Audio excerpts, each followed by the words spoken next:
What does it take for a mother to stop believing the officials handling her son's case? At what point does a parent's question stop sounding like grief and start sounding like evidence?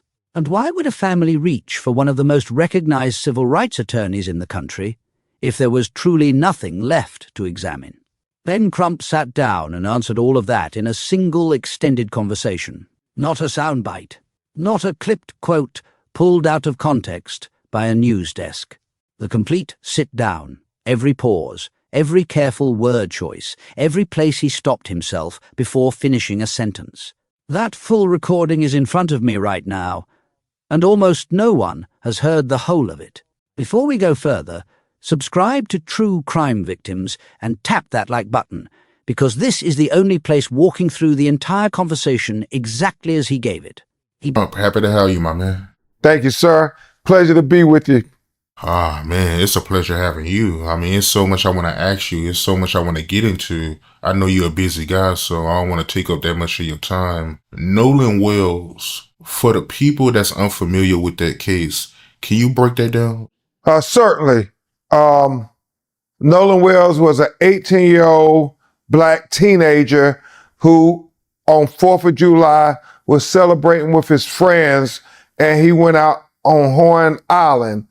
He went with his 3 other friends, at least what we have in the photograph, and they were young white teenagers. He was the only black teenager, and somehow they all came back home safely on the 4th of July, but Nolan Wells did not come home. His mother, their families announced that he was missing. They were, out of their mind with concern. And then his body was found washed up on shore 2 days later, face down, dead. And so then everybody started to try to say, well, what happened? When you look at the videos, there were 300, 400 people out there. And what we've been saying, somebody knows something, somebody saw something. There was a young lady named Katie who said that,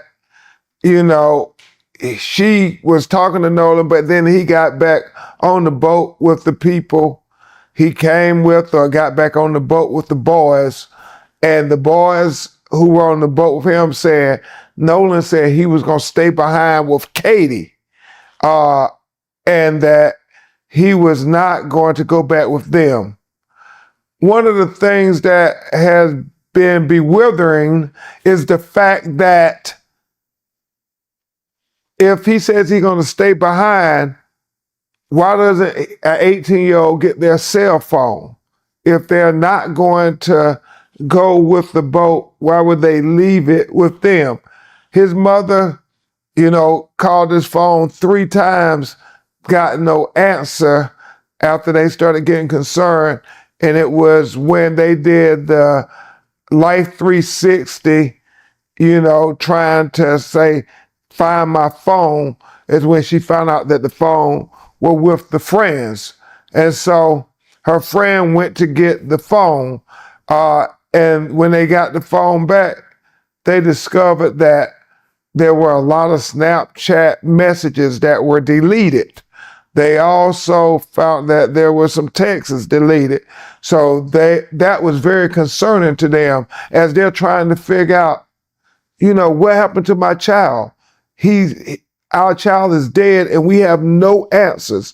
Nobody's telling us anything. And so it became just an incredibly painful ordeal for them trying to find out what happened to Nolan Wells. And then America became engaged in this matter because it wasn't adding up to anybody. He says, I'm going to stay behind, but he leaves his cell phone. He doesn't have his car keys.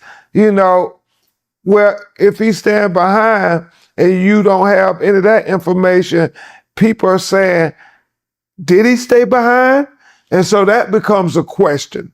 And, you know, obviously there's this CETO audio that comes out that people have did forensic audio engineering on it to try to see what was being said on the audio recording of the CETO counter 911 type call.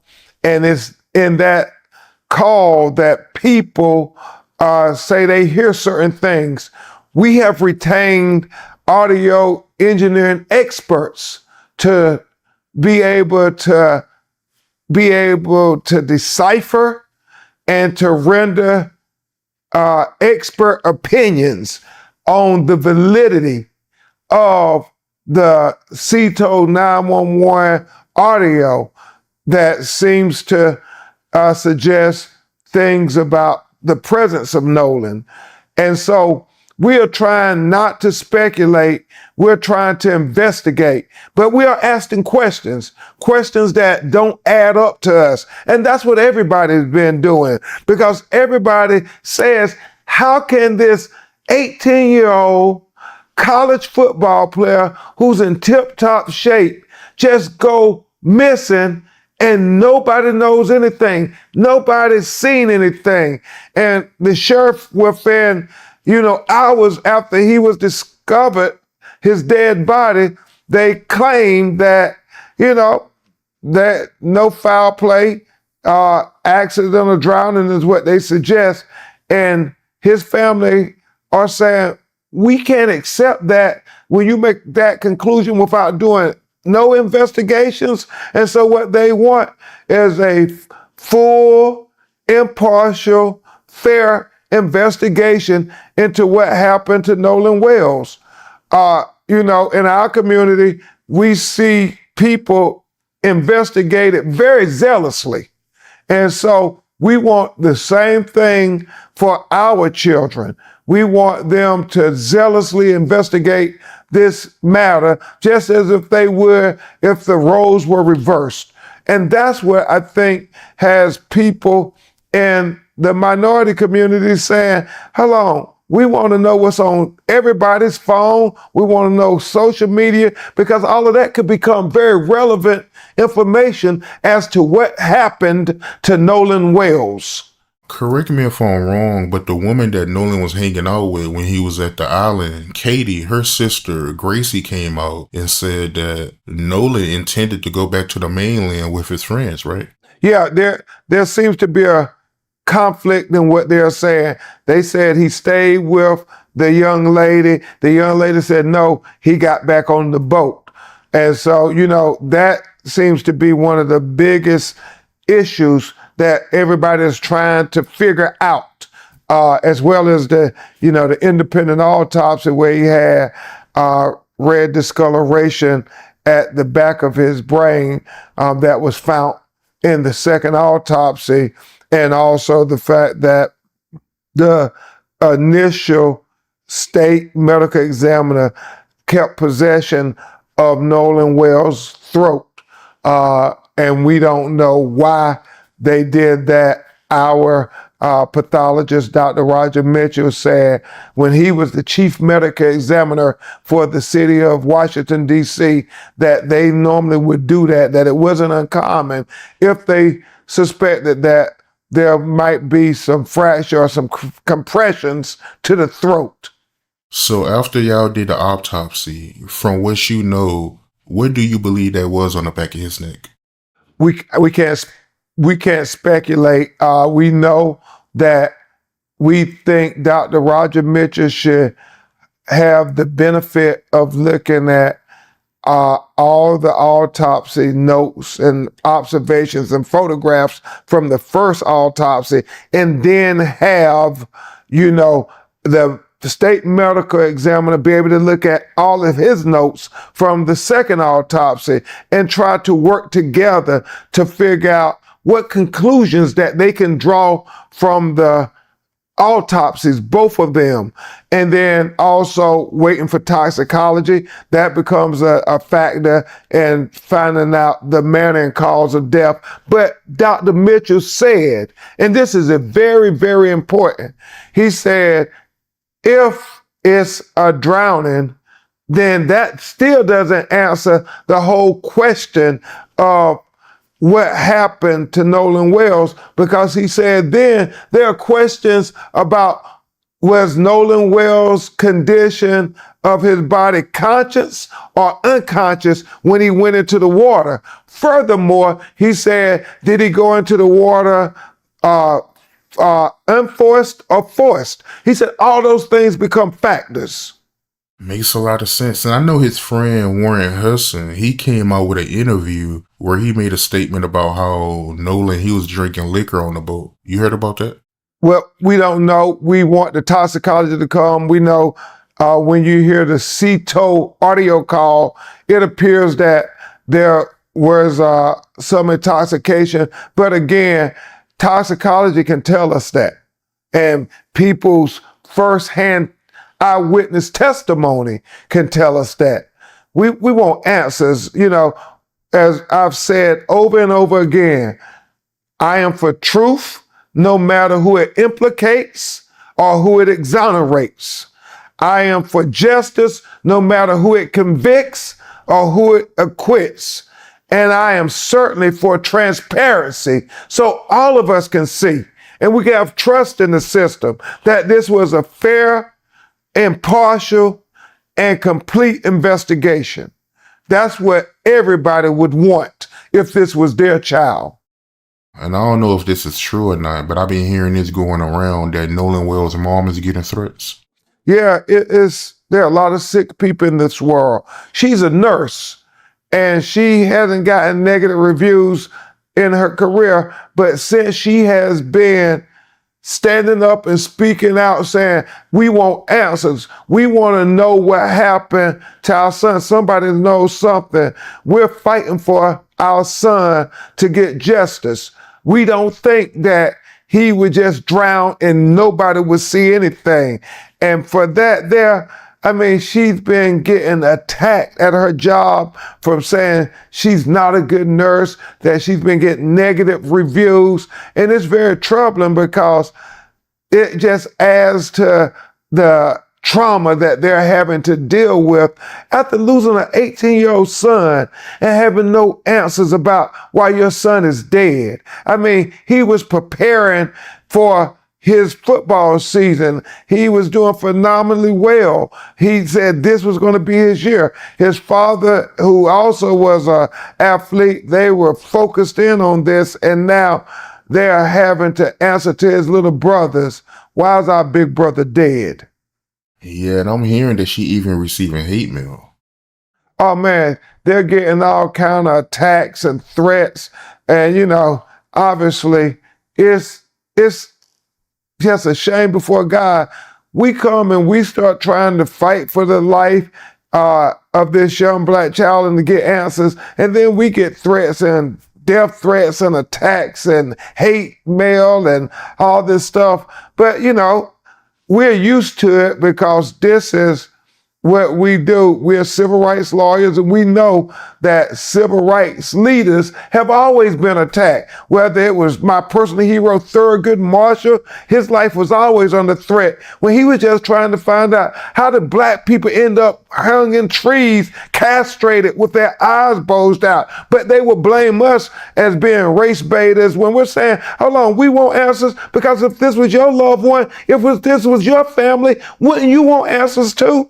But we're made to be the people who are the bad people, and that is fine because they did it to, Thurgood Marshall. They did it to Martin Luther King. They did it to Medgar Evers. They did it to Fannie Lou Hamer. They did it to, Ida B. Wells, who documented that the state of Mississippi is the state that had the most lynchings in the history of America. And all of them were attacked for just trying to shed light, to speak truth to power, to try to say we have rights as Americans to the Constitution and to vote and to have the right to life and not to be wrongfully convicted. But all of those people I named my heroes were condemned by the state of Mississippi while they were fighting for equal rights. And so, if people are going to condemn us, then I guess we're in good company with Thurgood Marshall and Martin Luther King and Medgar Evers and Fannie Lou Hamer and the great Ida B. Wells. I'm okay being in that company. My ancestors fought for us to be able to have a voice and speak truth to power. And shame on us if we don't speak truth to power when we have all of the education and legal acumen and resources to be able to go give a voice to those who don't have a voice, to be able to help fight for marginalized people, to help fight for what my grandmother called the least of these. Shame on us if we don't stand up and fight for them because our ancestors fought for us. And you receiving threats too, right? Oh, man, they're making all kind of attacks and threats on me and Reverend Al and anybody else who's standing up. But we're used to that. That's just a distraction, and we won't ever let them distract us. We're singly focused. We're on a ferocious search for the truth of what happened to Nolan Wells. And hopefully everybody who claims to have known Nolan or befriended Nolan, hopefully they want that same truth. They like, we want to fight to show what is the truth, the whole truth, and nothing but the truth as to what happened to Nolan Wells. I want to go back to Nolan Wells' cell phone, and you can correct me if I'm wrong, but Nolan Wells' mom had no idea that his friends had his cell phone, right? She had to use an app to find out. Well, she used the Life 360 app to find out where Nolan's phone was located. Yeah. Well, she called the phone 3 times and no answers, and she used the Life 360 app to find out where it was at. So she's suspicious because of those things, because she's saying, my son, they don't believe would have just stayed back. Because they said that was uncharacteristic of them. And then they're saying, and they don't think their 18-year-old son would not have stayed back on the island without his cell phone because he has no means of communications. So those are the things that to them are very questionable. And as we say, they're not adding up. So it's those type of things that we're trying to get to the bottom of because, man, when our 18-year-old children and our children end up unalive in very questionable ways, a lot of times they just sweep it under the rug. I mean, you never find out what happened. And I think that's why so many people with this Nolan Wells case are engaged. You just think somebody had to see something. Somebody has to know something. I mean, there's so many people out there. How does nobody, if you say it's a drowning, nobody sees them go in the water, nobody tries to help them? I mean, it just doesn't add up, is what we're saying. The fact that I was very grateful to his parents, Christine, his mother, his father, Elmore, using the attention that they've gotten to help bring attention to other tragedies that were similar, where 18-year-old Black boys end up being unalive, and there's so many questions about it. One such is Daniel Irvin that happened outside of Dallas, Texas. He, within 3 months of 4th of July, got picked up by his friends to go on, I guess, a fishing trip. He was the only Black kid amongst them. I guess he allegedly accidentally drowns. And instead of his friends saying that initially, they threw away his cell phone, threw away his clothes, and deleted all of their text messages with him. Now, his mother and their family are going out of their mind, his mother, Tamika, about where is my son? And the police don't seem to be helpful initially, which is an issue when Black people go missing. It's not seem to be taken as serious. And we have a whole pattern of that with Black people saying you aren't concerned about missing Black people like you are missing white people. And so his mother is begging them, and she has all the receipts where she's trying to get them to go search for her 18-year-old son, Daniel Irvin. And so it's 4 days later after, it's becoming a big deal, like what happened to her 18-year-old son, that one of the boys and his parents come forward and they say, we panicked, he drowned. He jumped into the water and he drowned, and we panicked. So we threw away his cell phone, threw away his clothes, and deleted the text messages. We lied about it, and that kind of thing. Now we're telling the truth. And his mother is still not believing, because she's saying, my son was on the high school swim team. My son was really good in water. So how are you telling us that he drowned? If you lied about and deleted his text messages with you, you lied about throwing away his clothes, you weren't honest about that. You were not honest about his cell phone when you threw it away. So how can I believe you when you say, I'm telling the truth about him drowning? It's just troubling, man. And so she's saying, no, she wants a grand jury. She wants people to look into this, because she is not accepting that her 18-year-old son, Daniel Irvin, died from an accident drowning. She wants these two individuals to be zealously investigated. It took 3 months for them to even be charged with the tampering with evidence.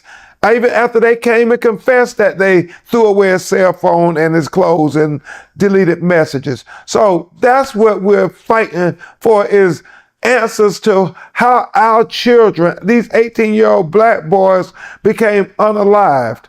And then the third one is even more mind-boggling. Just mind-boggling. Tyler Smith in Lexington, Kentucky, also on 4th of July, was at a 4th of July house party. He's the only African-American Black kid there. He somehow is shot in his head, dead. 911 is called. The police come, and they say, he accidentally shot himself because we were playing Russian roulette. And the police take their word for it. They don't do a gunshot residue on his hands. It's like investigation forensics 101. If you're claiming a person shot themselves or committed suicide, you do the gunshot residue test on the hand to see if they got gunshot residue on their hands. But they told his mother and grandmother they didn't need to do that because they were playing Russian roulette. It's crazy. But it gets even worse. They say this is the gun he shot himself with. The police take it. They do an analysis, and then they come back and say, well, the casings that we found don't match the gun y'all say he shot himself with. So then the mother and grandmother say, yeah, I have to investigate everybody who was there. And they do that. And then after 7 days, they go to one of the young men's house and they surround it. And then he comes out and he volunteers that, well, this is the gun here. And they match it up and they show that this is the gun that killed Tyler Smith. Now imagine that. Imagine that. This is a person that took a gun away from the scene of the killing.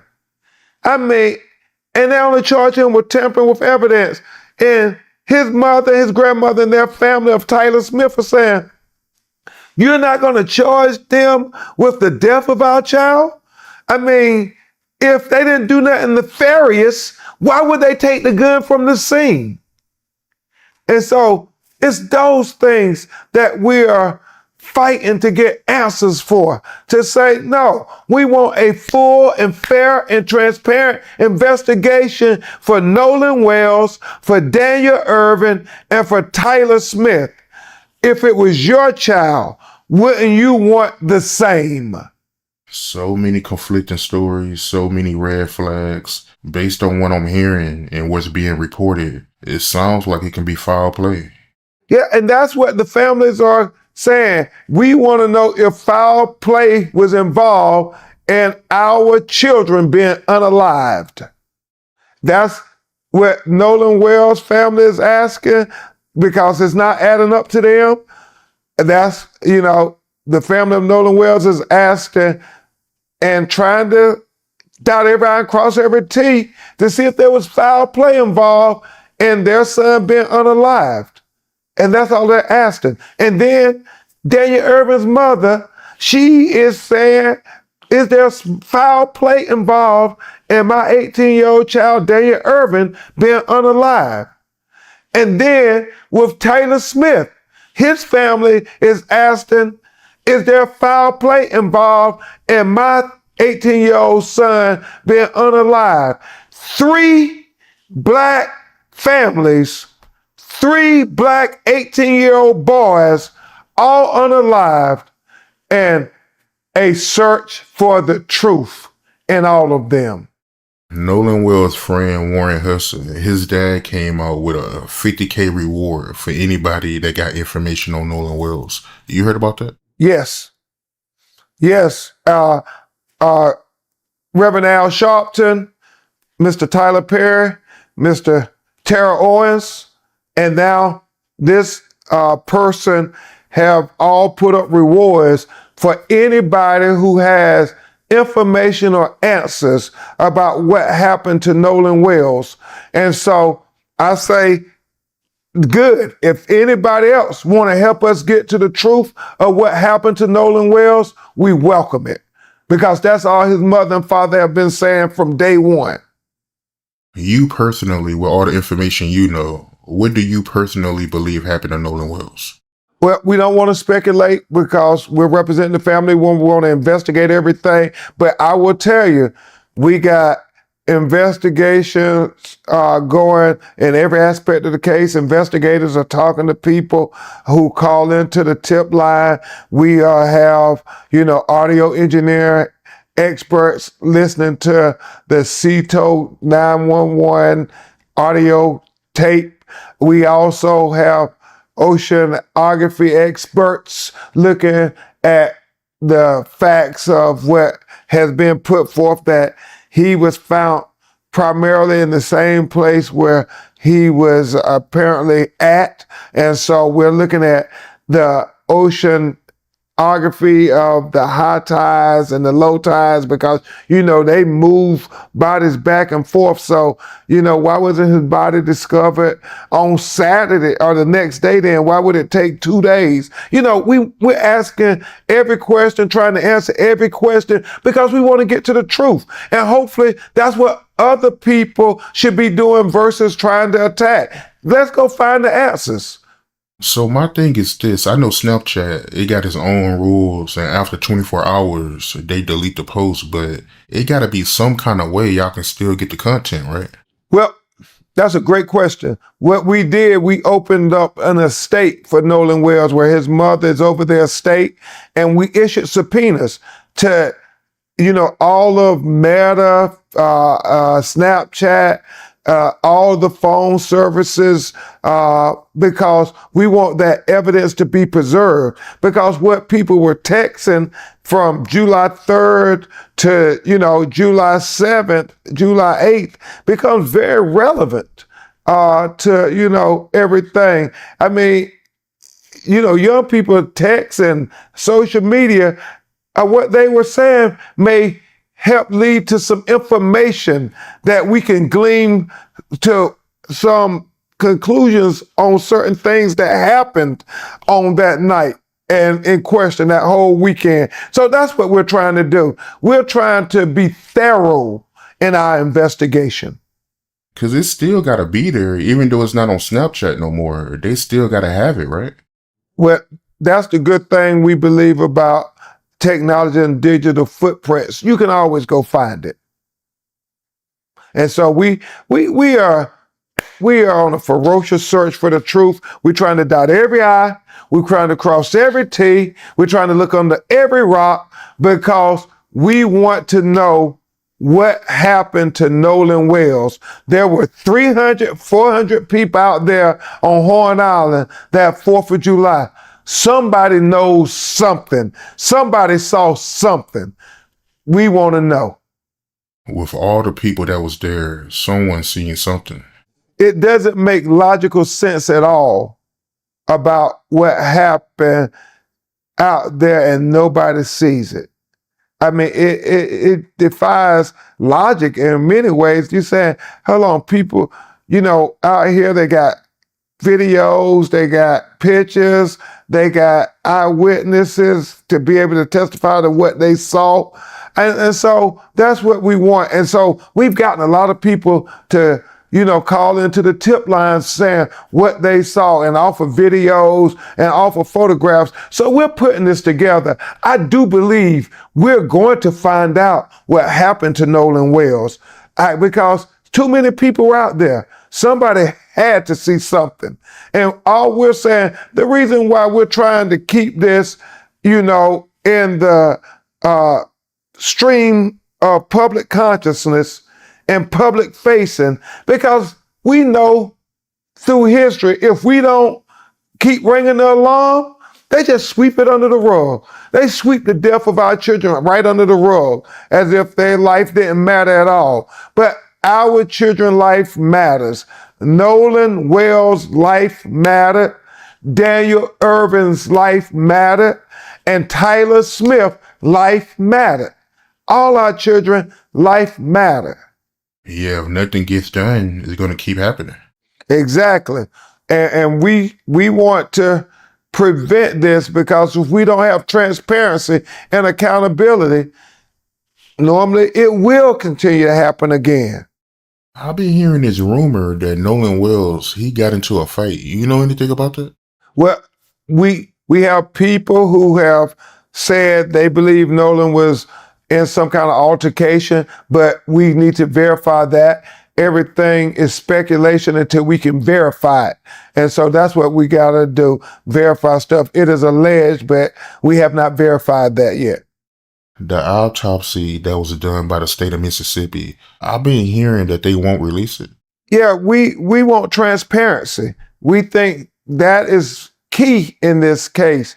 People being able to have transparency so they can see and they can trust the investigation. So we don't know when the state of Mississippi is going to release the autopsy, but we feel they should release the autopsy. We feel that, everything should be transparent and able to be consumed by the public so the public can have trust in the investigation into the death of Nolan Wells. We released our autopsy because we're trying to be transparent. We want to be very clear. We believe in transparency, so we're asking them to be transparent as well. You were speaking about it earlier, about how you was getting backlash. What's the issue? Like, why is you getting backlash? Well, it's like they want us to be well-behaved victims. And I refuse to be a well-behaved victim. If our children are dying, you want us to just stay silent? What was it? The governor or somebody said, y'all just leave Mississippi and let us do our work. Well, how has that worked out for Black people throughout history? So, they can say what they want to say. Like I said, they've attacked all of my heroes. And so if they're attacking me, I feel like I'm in good company. So what's the next step in the Nolan Wells case? What can we look forward to? Well, everybody's waiting for the state of Mississippi to release their autopsy, and the matter, as the district attorney has said, is going to be presented before a grand jury. We don't know when that is going to happen. We don't know when they're going to conclude their investigation, but what we know is we're going to stay focused and vigilant, and we're not going to be distracted because we're on a journey and we're leading a ferocious search for the truth of what happened to Nolan Xavier Wells. If it's somebody out there that knows what happened to Nolan Wells, what do you personally want to tell them? Yeah. As Nolan's mother and father said, if you're out there and you were Nolan's friend, they said, do what Nolan would do for you had the roles been reversed.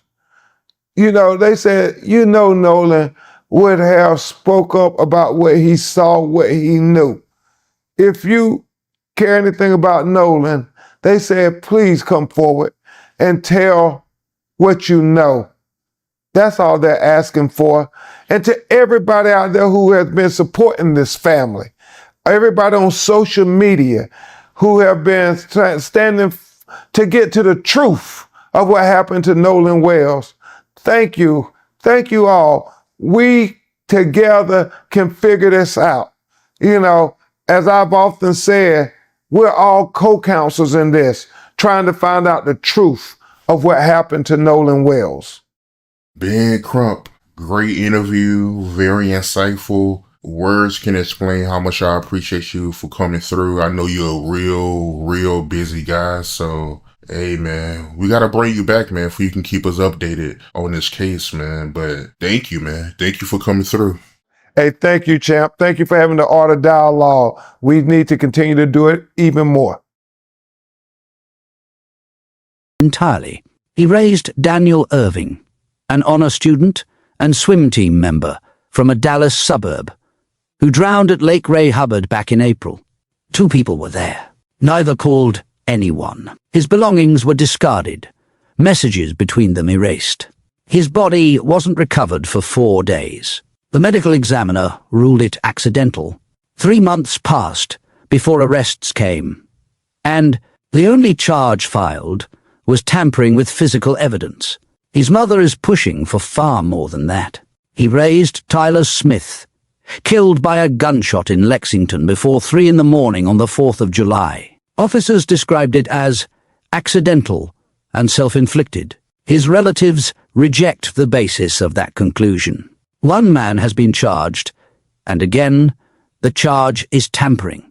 The weapon belonged to him.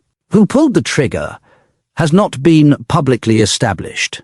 Crump's argument is about proportion. 3 young men, 3 separate states, 3 findings their families won't accept, and the heaviest charge anyone faces relates to evidence rather than death. Each case is independent. No court has linked them, but the shape repeats. The rumors were put to him, too. Was there an altercation on the island? He acknowledged people have said so, then immediately drew the line. Nothing counts until it's verified, and until then it remains speculation. He wants the state autopsy released. He released his own to make that argument, and he closed with a message from the parents, aimed at one person who has stayed quiet. If you were his friend, do for him what he would have done for you. That's where the recording ends. Subscribe to True Crime Victims. Drop your like and stay close.